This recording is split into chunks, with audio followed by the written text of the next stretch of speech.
Muito boa tarde, queridos irmãos.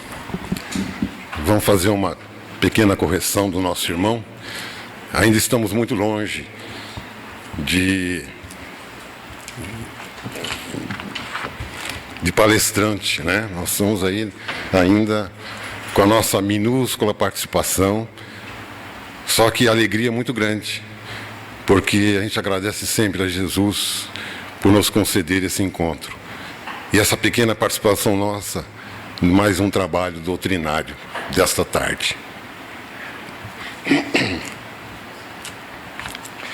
Quando Jesus chega na Galileia para realizar o seu trabalho inigualável de revelação a Deus, de Deus, do reino de Deus e da sua justiça, de uma forma nunca antes vista, ele encontra um mundo mergulhado numa série de contradições. E é certo que o pensamento filosófico na Grécia havia atingido uma culminância. Desde o governo de Péricles, inúmeros filósofos, artistas, embelezaram a Grécia e tornaram aquela região um ponto de referência da intelectualidade humana. Por outro lado, o Império Romano havia dado lições de organização social jamais vista na história da humanidade, desenvolvendo um exército, um sistema de correios, um sistema de irrigação, uma organização política. O Império Romano praticamente conquistara o mundo e impusera uma forma nova de vivência. Mas, não obstante todo esse avanço, não obstante a tudo isso, era comum no mundo da época, quando alguém fosse pego em adultério, apenas a mulher era apedrejada. Ninguém consegue cometer adultério sozinho, né? Precisa de alguém para ajudar. Ninguém se constrangia em transformar um semelhante em escravo. Mas a condescendência com a escravidão era o menor dos males. O senhor de escravos se sentia no direito de cegar o seu escravo para que ele não fugisse, fosse ele mulher, homem, ancião, não importava. Era uma prática muito comum, entendendo que o trabalho era algo que denegria o status social de alguém. Os abastados se cercavam de escravos e se entregavam ao ócio, à preguiça. Os escravos eram encarregados até mesmo da formação das crianças. Muitos escravos intelectualizados, formados na Grécia, eram trazidos para servirem de preceptores, de modo que a humanidade acalentava um conceito de justiça bastante distorcido. Não se diferenciava justiça de vingança, de modo que a justiça era, na verdade, um instrumento disfarçado da força. O que fosse mais forte exercia uma justiça segundo a sua concepção, ainda que isso implicasse nos maiores exageros da época. Por essa razão, era muito comum que os juízes, os magistrados, que também acumulavam a função de legislativa e executiva no Império Romano, os senadores, condenassem pessoas às galeras, à escravidão em navios para o resto das suas vidas, por faltas irrisórias. Um misto de crueldade com vingança. Inspiravam as ações da justiça. É nesse quadro que Jesus inicia a sua pregação do Evangelho de Deus, quando lhe é trazida a mulher flagrada em adultério. Os doutores da lei mosaica, em Israel, perguntam para Jesus: Moisés nos determina apedrejá-la. E vós, que dizeis? Jesus, então, pronuncia a célebre frase que mudará para sempre a concepção da justiça humana. E diz assim: aquele que estiver sem pecados, que atire a primeira pedra. Aquele que se considera puro, que a execute. Acontece que a autoridade moral de Jesus era tamanha que ninguém teve a coragem de fingir-se puro, justo. E diz o evangelista João: começaram a se retirar do ambiente, primeiro os mais velhos, depois os mais novos, mostrando para os leitores do presente e do futuro que ninguém se sentiu puro o suficiente para apedrejá-la. E em conversa com Nicodemos, Jesus fala em parábolas e ele não entende. Na conversa íntima com apóstolos, ele esclarece que é necessário que o escândalo venha ao mundo, mas ai daquele por meio do qual venha o escândalo. Revelando que a natureza humana é ainda rica de fragilidade. Ele repetiria a Mateus: um dia compreenderá, Mateus, que o homem é mais frágil do que perverso. E a fragilidade nos torna presa muito fácil do mal.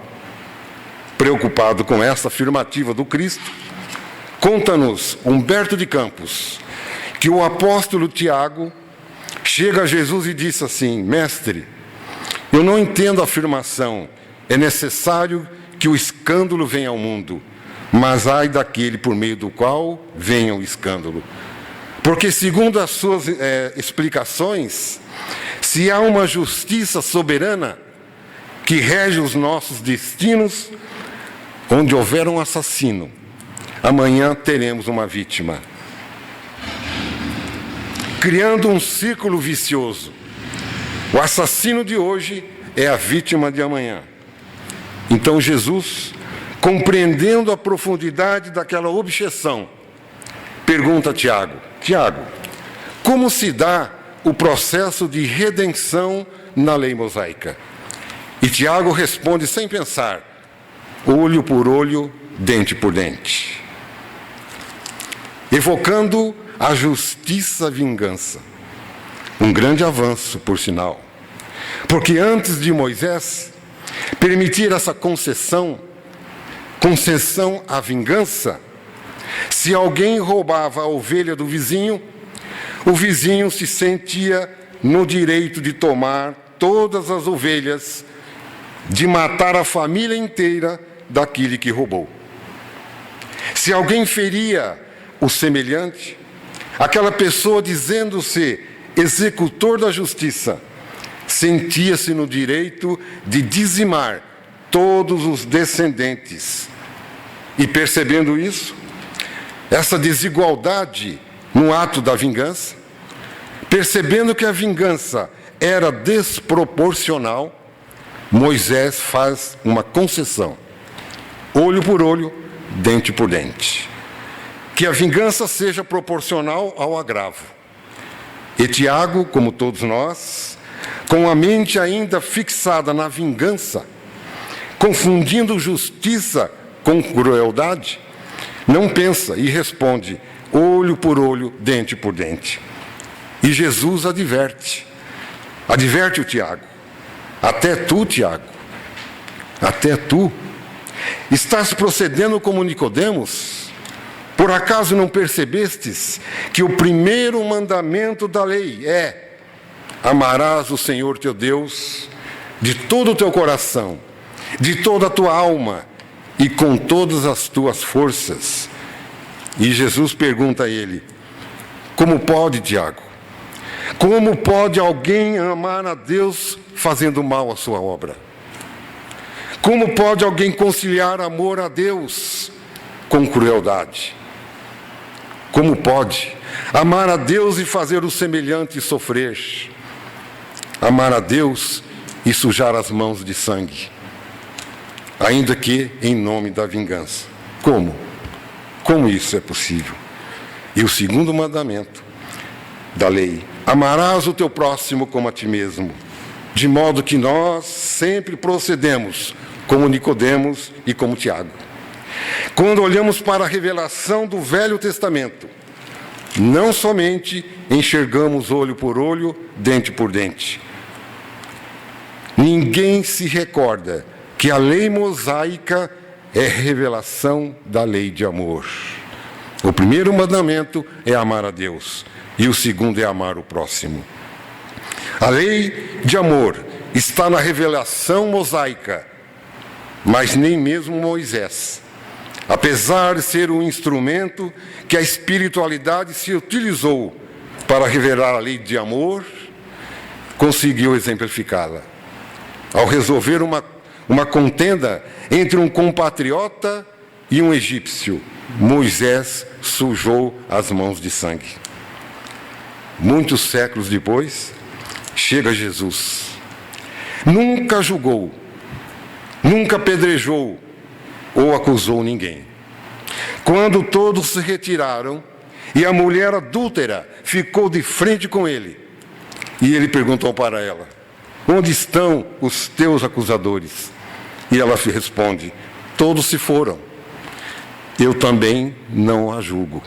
Vá e não peques mais. Jesus, o guia e modelo da humanidade, abdica da função de julgar, mas toma a si a função de educar.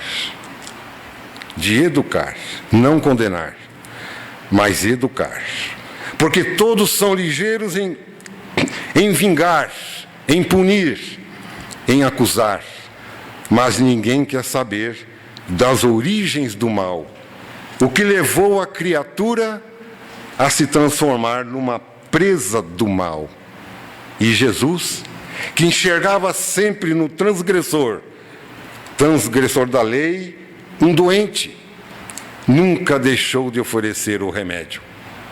Porque ele nos ensinava: o criminoso é um doente, que o mal é uma doença, e que acima de ser punido, deve ser curado.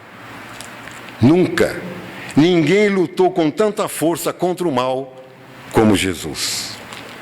Mas nunca alguém amou tanto o malvado como Jesus. E no momento supremo do testemunho, quando ele é preso, Simão Pedro retira a espada e corta a orelha do soldado que dava voz de prisão a Jesus.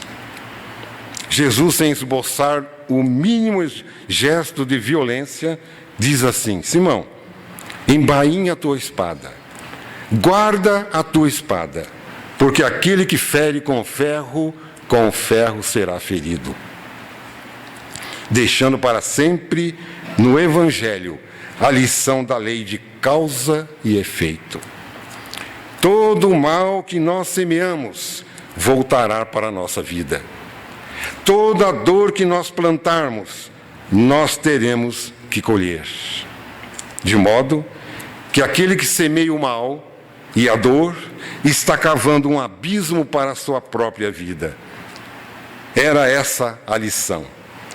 Se Simão Pedro levantou a mão para ferir, Jesus levanta a mão para curar o soldado, a orelha do soldado que ele tinha cortado. E no momento de crueldade, de deboche na cruz, ele em prece, Jesus em prece, olha para o céu, para Deus, e diz assim: Pai, perdoa-lhes, eles não sabem o que fazem. Se o assassino de hoje soubesse que amanhã ele vai voltar na quimioterapia até desencarnar de um câncer cruel, ele não cometeria o assassinato. Se alguém está roubando hoje, está desviando o dinheiro, soubesse que numa vida próxima ele passará imensas dificuldades financeiras, lutará e nunca conquistará nada de material, ele jamais ergueria as mãos para furtar qualquer coisa. Se aquele que usa as mãos para violentar a esposa, ou o marido, ou os filhos, os parentes, para espalhar a violência física, se ele soubesse que na vida seguinte ele virá sem as mãos, talvez sem os pés, sem poder andar, porque o mal é sempre fruto de uma ignorância espiritual. Jamais ele cometeria esse erro. O mal é sempre fruto de uma cegueira. Ninguém que está em contato com Deus, ninguém que está em paz com a própria consciência, tem força para praticar o mal. E ao falar da lei divina, nós nos recordamos de Allan Kardec no Livro dos Espíritos. E o codificador, com seu bom senso, com sua sutileza, resgatando o ensino de Jesus, dá o nome da última lei moral. Lei no singular, de justiça, amor e caridade. Kardec não está falando de 3 leis, ele está falando de uma lei, no singular, lei de justiça, amor e caridade. A lei divina é uma, e nós, sempre com o coração viciado ao longo de milênios, quando falamos de lei de causa e efeito, sempre pensamos no sentido negativo. Por quê? Por que identificar a lei de justiça com lei de punição? A lei divina é de justiça. O que significa isso? Que não há privilégios na obra divina. Não há nenhum privilegiado. Deus não distribui dons. A uns dá o dom da inteligência, a outros dá o dom da beleza, e ainda dá o dom da feiura. Não. Que Deus de justiça seria esse? Que daria talentos para uns, defeitos para outros? Não. A lei é de justiça. Você tem exatamente o que conquistou. Se hoje você veio com talento musical, é porque em muitas vidas passadas, em muitas encarnações, você dedicou. E hoje, esse é um patrimônio da tua alma. Porque a lei é de justiça. Quem semeia sorrisos, vive cercado de pessoas sorrindo. Quem semeia cara fechada, vive cercado de pessoas carrancudas. A lei é de causa e efeito. Portanto, a lei é de justiça, é neutra. Ela te devolve o que você dá. Mas se você oferece bondade, a bondade vem ao seu encontro. É lei de justiça. Justiça, amor e caridade. Mas sabendo que nós somos crianças espirituais em evolução, a própria lei de justiça contém um dispositivo chamado misericórdia. Vamos pensar nisso. Quando você abre um Código Penal brasileiro, feitos por seres humanos, feito por homens, cheio de defeitos, falíveis, o que é que nós encontramos no Código Penal? Medidas que protegem o criminoso, que procura reeducar-se. A própria lei humana, hoje, chama o preso de reeducando, pelo menos na lei. Infelizmente, não temos instituições ainda que cumpram a lei integralmente. Mas ele é um reeducando. Se ele tem bom comportamento, a sua pena é diminuída, porque a função da pena é educar, acima de tudo. Se ele apresenta um comportamento positivo, acima da média, ele tem direito à suspensão condicional da pena. Ora, Será que Deus seria mais inflexível do que o legislador brasileiro? Será que Deus seria inflexível do que os nossos senadores e deputados? Não, né? Na lei de justiça há dispositivos de misericórdia. E a misericórdia também é lei. Misericórdia não é exceção. Misericórdia é lei divina. É da lei. Quantos de nós está de pé hoje porque os débitos estão congelados? Quantas moratórias são concedidas a cada minuto aqui na terra? Percebendo que a criatura começou uma jornada de aperfeiçoamento. Aí, a espiritualidade congela um pouco dos débitos. Dá uma moratória, espera que a ação no bem daquela criatura apague o mal. Porque a verdade seja dita.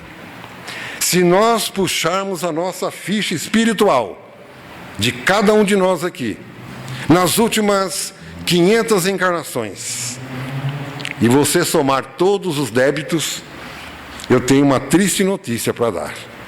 É impagável. Se você somar tudo, quantas vezes vou ter que reencarnar? Ou melhor, quantas vezes vou ter que ser assassinado? 500 vezes? Meu Deus.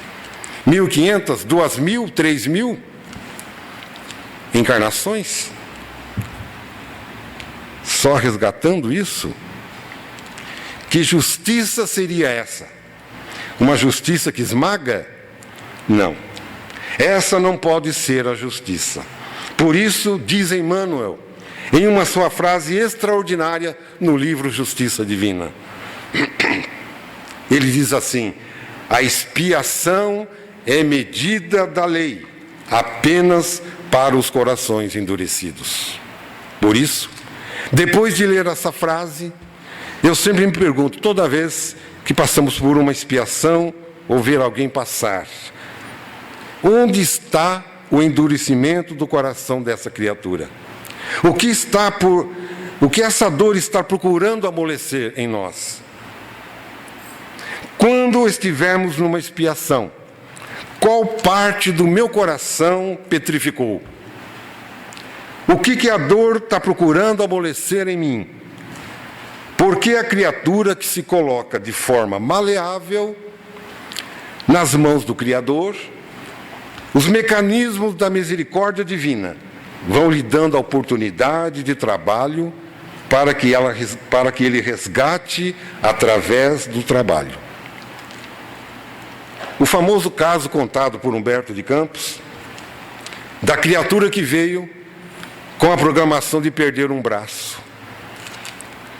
mas com uma ação muito intensa no bem, fez com que ele perdesse apenas um dedo.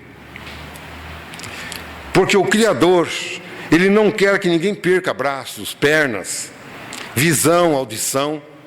Deus quer que nós afastemos do mal, que a gente não sinta prazer em praticar o mal, que o nosso coração sinta feliz de semear o bem. Mas, infelizmente, em muitas áreas, nosso sentimento está petrificado. Há criaturas cujo coração é de uma bondade. Ele visita orfanatos, creches, se dedica ao trabalho assistencial, mas dentro de casa é um tirano, impaciente, agressivo, incompreensivo. O coração é mole em algumas coisas, mas em outras ele é duro. Há outros que são exatamente amorosos dentro de casa, mas no ambiente de trabalho ele é um Hitler. É um misto de coração, uns pedacinhos de pedra, outros pedacinhos de carne. É um misto. É como se nós estivéssemos petrificados, se nós estivéssemos petrificações localizadas na alma, mas petrificações que perduram por séculos a fio. O Dr. Haroldo Dias Dutra fala na sua palestra, ele conta um caso Diz que certa vez atendeu uma pessoa que disse assim: eu sou uma pessoa muito religiosa, mas uma outra pessoa fez muito mal para mim. E eu não tenho coragem de matá-la, porque eu sou muito religioso. Mas venho aqui porque eu quero justiça. Eu quero acabar com ela. Acabe com a vida dela. E ele fala assim, sem nenhum julgamento.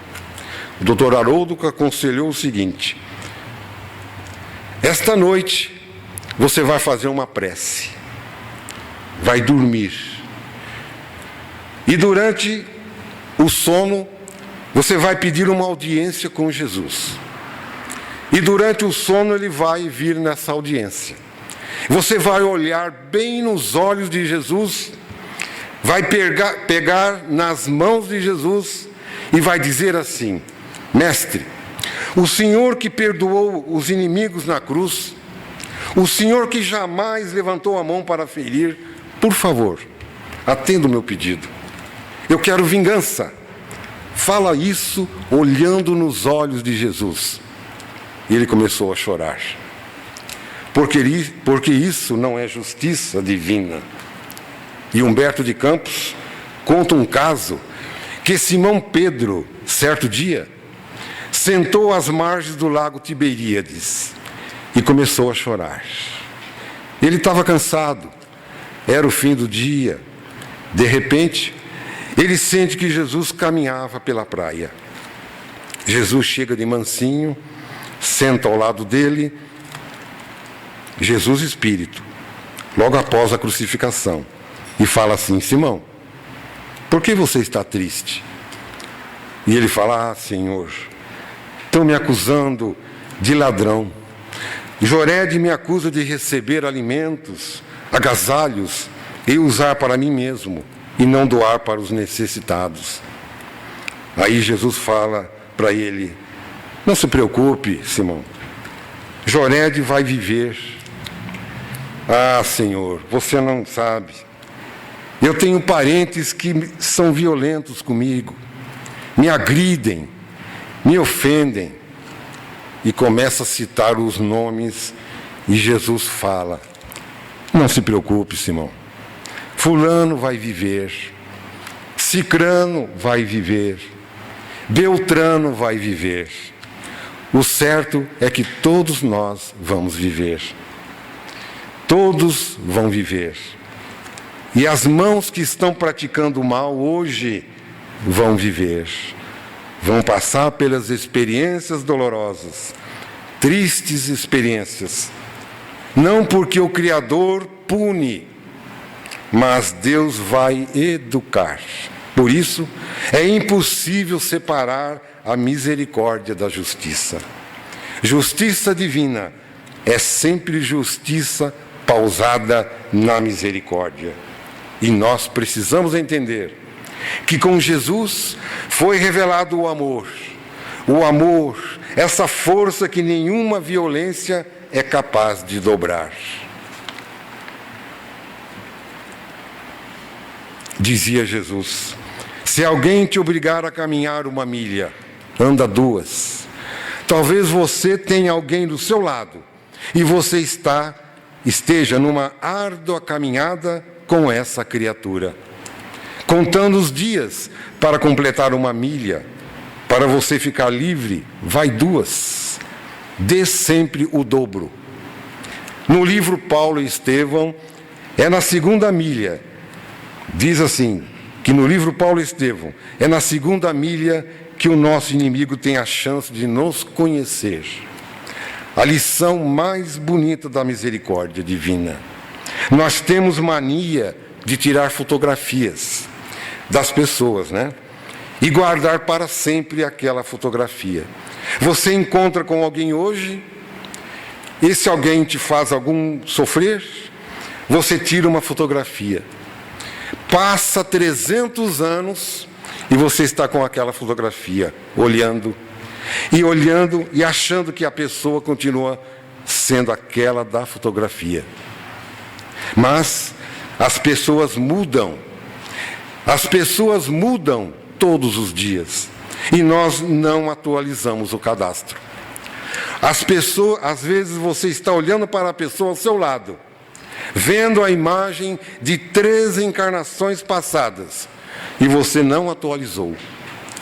Este é o problema do ódio. O ódio, ele não atualiza. Ele não consegue ver mudanças. E até hoje, nós falamos Judas e imaginamos o apóstolo que traiu Jesus um pouco mais de 2000 anos. Um pouco mais de 2000 anos se passaram. Esse apóstolo já está luminoso. E ainda nós estamos com a fotografia dele, de 2000 anos atrás, daquele que traiu Jesus. E é possível que, se ele entrasse aqui agora, todos nós fecharíamos a cara com ele. Pronto, chegou Judas. Humberto de Campos conta o caso lindo. Tiago menor, cheio de rancor contra Judas, e o rancor que ele tinha pela falta cometida o fez afastar de todo mundo. Ele decidiu que iria para uma montanha, que iria ficar numa certa distância de todo mundo, porque estava cansado de viver com a maldade. Às vezes a gente fica assim, né? Estou cansado de maldade, vou ficar sozinho, só com a minha. E estava sozinho. Passaram muitos dias e ele em prece, em jejum, em prece e em jejum, e quando ele está andando, ele vê Jesus vindo na direção dele, andando ligeiro, e ele abre os braços assim: ó mestre, já estou cansado de maldade, ainda bem que a pureza veio ao meu encontro. E abre os braços, e Jesus vem andando e acha que vai ter um abraço, e Jesus passa direto por ele. Ele olha apavorado, sem entender, e Jesus continua caminhando. Olha só a sabedoria do mestre. E ele fala: mestre, onde vais com tanta pressa? Vou socorrer Judas. Tiago: mas e eu, mestre? Você não precisa de ajuda, não precisa do meu socorro, Tiago. Então, ele se sente um pouco constrangido. E conta também Humberto de Campos que a última lição de Jesus, na sua permanência no orbe, segundo antes dele espiar na cruz, já pressentindo a libertação do corpo, eis que se abre um caminho luminoso do céu, vindo na direção dele. Uma legião de anjos envolve a cruz.